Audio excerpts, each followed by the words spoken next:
The AEW TV deal is virtually done. More details about All Elite Wrestling Double or Nothing, and some pettiness by WWE. It's all coming up next on the Squared Circle Psychobabble.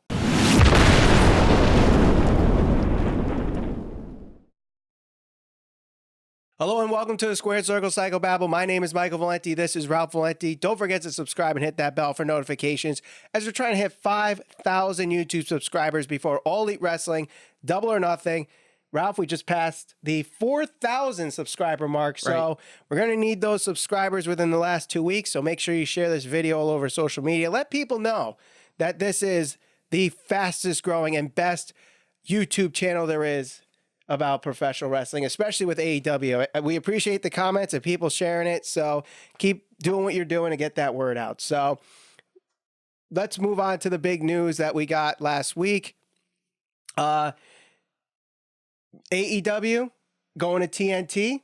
It's going to be announced that they're upfronts this coming Wednesday, which is happening at Madison Square Garden. This is all according to a report by The Wrap. Big news here, and with TNT being the former home of Monday Nitro, again sparking the similarities of WWE and WCW. Is this the start of the war? Are we seeing it, or is it still alternative over competition? What do you think about this whole thing? No, I mean, and I've always been one of those people that said that this has always been a competition, even though they're going to be an alternative to WWE. The mere fact that they're going to be offering a different type of product and potentially stealing viewers away from WWE, or providing that alternative where WWE fans can decide not to watch the WWE anymore and watch AEW. Yes, you can watch both, but at the same time, if people start to like what AEW is presenting to them and stop watching WWE altogether, that's not good news for WWE. So at the end of the day, I do consider this competition, and I think that they're going to give WWE a little more of a run for their money than people kind of are thinking. So yeah, I mean, to me, I always thought of it as more of an alternative. And, if you haven't seen that episode yet, we'll put it in the description. You can link the eye above my head. You could click there to watch that video after this one. You already brought up Raw's going to be on Mondays. This is supposedly going to be on Tuesday. I mean, that's what everyone's speculating. Right. But here's the other thing you got to think about here with TNT. I believe they do air NBA on TNT on Tuesdays. So when basketball season comes, are they going to have to move? Are they not going to air episodes? Are they going to wait till after basketball games are done, air them before basketball games? And I think that's going to be a big issue to worry about. Or do they avoid it all entirely and put it on a different night, which some people, I've been, looking all over Twitter, they're saying Wednesday or Thursday would be better. And I would agree as long as it's not on the same night as WWE, they're going to be fine. Right. There's really no other wrestling that's on another network that they're going to have to worry about competing with anyway. So Tuesday, Wednesday, or Thursday is going to work. It's just a matter of avoiding NBA on TNT. So would you have it on Tuesday, or would you prefer it moved to Wednesday or Thursday? Well, I think that whatever night they have it on, as long as it doesn't clash with the WWE, what they're presenting, then I think it'll be fine for AEW. Right. The thing about Tuesday night, I think that's just kind of speculation based on the previous copyrights that were taken out. I think originally when AEW, before it even formed, I think it was Tuesday Night Dynamite. Tuesday Night Dynamite was one of the trademarks. Everybody was kind of speculating that was going to be the show, and that would be the night that the show was going to air. But I think we'll get a better answer and a better idea of when the shows are actually going to be come Wednesday at Madison Square Garden. Yeah, definitely. And obviously, it just sparks this whole war thing even more, that the fact that they are doing this at Madison Square Garden, which is WWE's unofficial home, and Vince has built this company, and his father before him built this company based on Madison Square Garden and having those shows. Bruno Sammartino, with his amazing championship runs, had a lot of his matches at Madison Square Garden. Hogan won his first WWE championship at Madison Square Garden against the Iron Sheik. We had, they'll do spontaneous title changes. We saw AJ Styles beat Kevin Owens at a Madison Square Garden house show. We saw Kevin Nash, Diesel, beat Bob Backlund at a house show at Madison Square Garden. What was that, 13 seconds or whatever that was? I think it was like 5. So, yes, the relationship between WWE and Madison Square Garden has kind of severed in a way, but they're starting to make it better by putting on Raw and SmackDown later on this year. But do you think it's a big impact that the fact that they are doing these upfronts for TNT in Madison Square Garden and have All Elite Wrestling there? Like Tony Khan's supposed to be there, Cody's supposed to be there, Omega's supposed to be there. It's definitely going to be an iconic moment. It's definitely an important part in professional wrestling history because, like you said, Madison Square Garden is synonymous with a lot of history within the WWE. And having them do it and having them have them make this major announcement at Madison Square Garden only is going to help kind of bolster some of the prestige and get the word out, because when you do something, especially, to this level at a place like Madison Square Garden, it makes it more impactful because Madison Square Garden is obviously one of the most well-known sporting venues anywhere. You know, everybody knows what Madison Square Garden is. Everybody knows not only what it's offered to the wrestling community and industry, but also the sports industry. There's been a lot of big events that have taken place there. So having that announcement happen on potentially Wednesday, and have it there, that's going to make for a big moment. Yeah, it definitely is. And I think WWE is starting to finally feel that burn of the fire from AEW finally coming as we're getting closer and closer to All Elite Wrestling, Double or Nothing. And we might be seeing a little bit of pettiness on WWE's side. Almost within hours of this report from The Wrap coming out, we also got a report that this match at Stardom, which is supposed to feature Toni Storm of NXT UK, the women's champion there, supposed to be facing All Elite Wrestling's B. Priestley, right? Which I believe is a big Stardom championship match. And now that match has been canceled, or they're doing separate matches now because WWE did not want Toni Storm in this match to avoid her losing to someone from AEW, in this case, B. Priestley. Smart business or pettiness? I mean, I think it's a little bit of both. I do think that WWE is starting to feel the heat of AEW because of some of the things that have gone on. I mean, we've heard for, months now that there's been a lot of disgruntled employees at WWE, a lot of disgruntled stars that are potentially looking to jump ship, turning down contracts, asking to be released.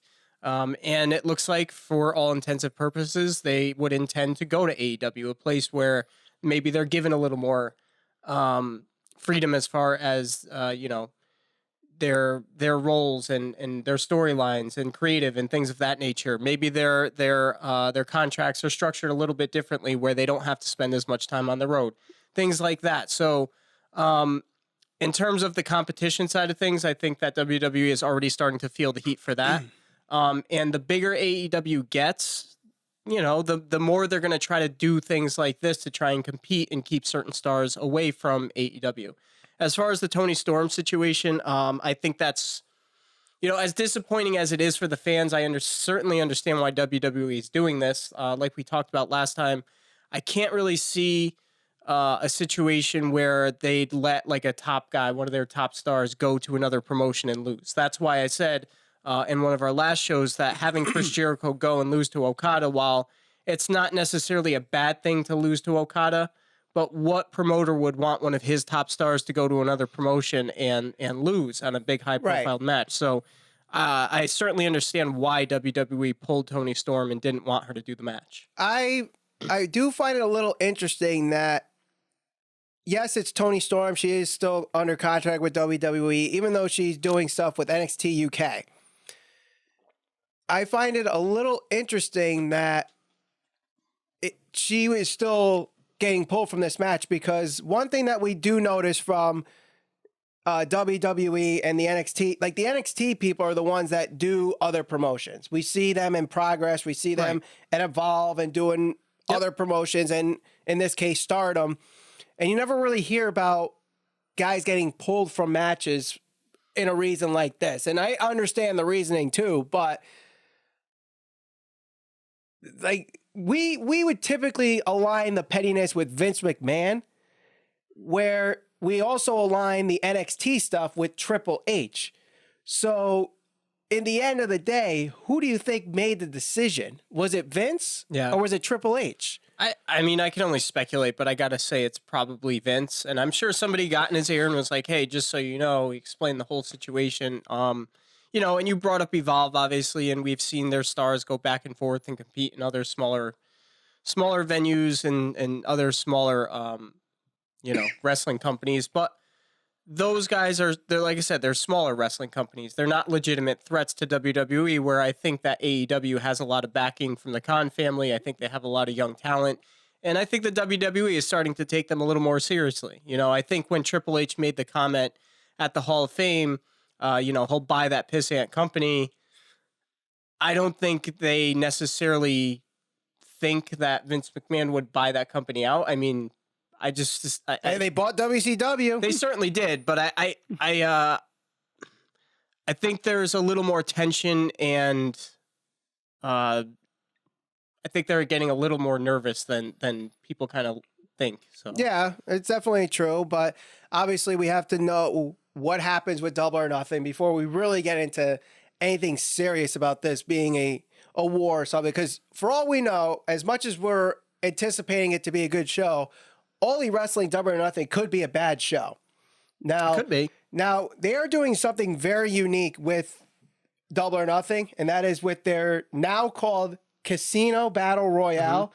And I love how they're doing this. So, to explain the rules, if you haven't watched the Road to Double or Nothing this past week, they're doing 4 groups of 5 and 1 person entering this Battle Royal. So, they're going to deal cards out, and you get a suit. So if you're part of the clubs, part of the diamonds, part of the spades, part of the hearts, you're in that group, and we'll say the hearts go first. So at 3 minutes, another suit goes out. Let's say it's the clubs. Another 3 minutes go out, it's the spades. Another 3 minutes go out, it's the diamonds. Then the lucky 21, the Joker, enters at the 12-minute mark. It's basically a combination of the Battle Royal and the Royal Rumble, which I think is very innovative and very intelligent to do a Battle Royal without it being a clunky snore fest that we typically see with a Battle Royal. It's hard to do stuff when there's 20 guys in the ring. Yeah. This makes it a little easier to watch each wrestler. Plus, you get that 21 guy, that lucky 21, and it's similar to the number 30 in the Royal Rumble. Who's that guy? Who's the 30 that is going to have the best odds?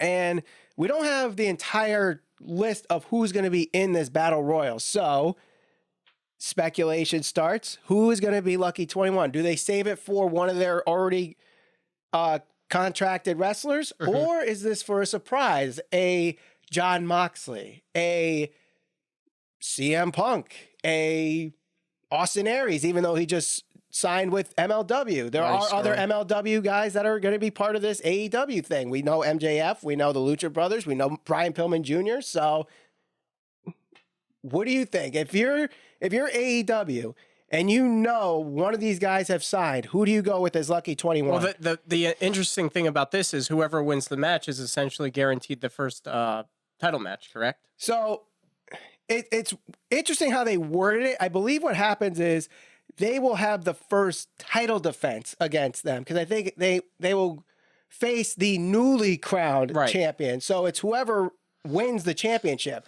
Now, we still don't know who is going to be the AEW champion, how they're going to determine this.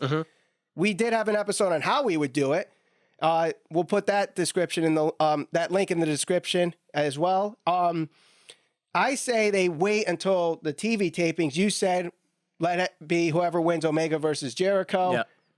We know it was teased at the rally. It was Hangman versus Pac was supposed to be. At least that's what it seemed like. But it's if they're going to be doing this Battle Royal stipulation, I would think they're going to crown the champion sooner rather than later. Yeah.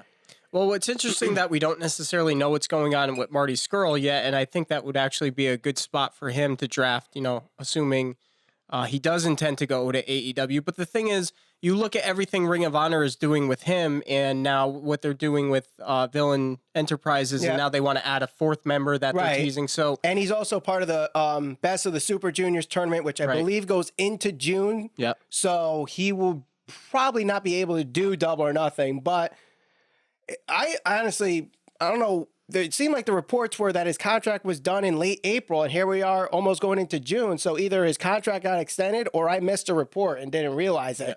But he's still part of Ring of Honor, so maybe he's going to be there for a while. Yeah. So it definitely makes things interesting. I don't know who I would say the favorite is, especially because it is such a for something that's going to be, I believe, on the pre-show. Yep. It certainly holds a lot of weight and a lot of potential circumstances going forward, having this individual potentially have a championship match. So the only one I can really think of is that's in this match is MJF. Yeah. Out of the ones that I know are in the match, that's it. Unless I know they tease this thing where Beretta and Chucky T are in the match, but they don't want to be in the match, so they want to get into the main card. So maybe that's a way to get in. That's a way to get in where the newly crowned champion has his match the same night and he pulls double duty. I mean, I don't know. Mm-hmm. I don't know how they're going to do this. We'll know the 25th, that's for sure. Yeah. I mean, we also did see a belt covered by Cody, so I would assume it will be unveiled either this week on the Road to Double or Nothing episode or next week when Double or Nothing actually happens. Yep. So let us know what you think. Who's going to win the Battle Royale? Do you think WWE's being petty with their move with Toni Storm? And what impact is this making that AEW will announce they'll be on TNT at Madison Square Garden? Let us know in the comments below. Share us all over social media. We're on Facebook, Instagram, and Twitter at SCPB Podcast. Subscribe and hit that bell for notifications as we're trying to hit 5,000 YouTube subscribers before All Elite Wrestling Double or Nothing. For Rob Valenti, my name is Michael Valenti, and thank you for watching the Squared Circle Psychobabble.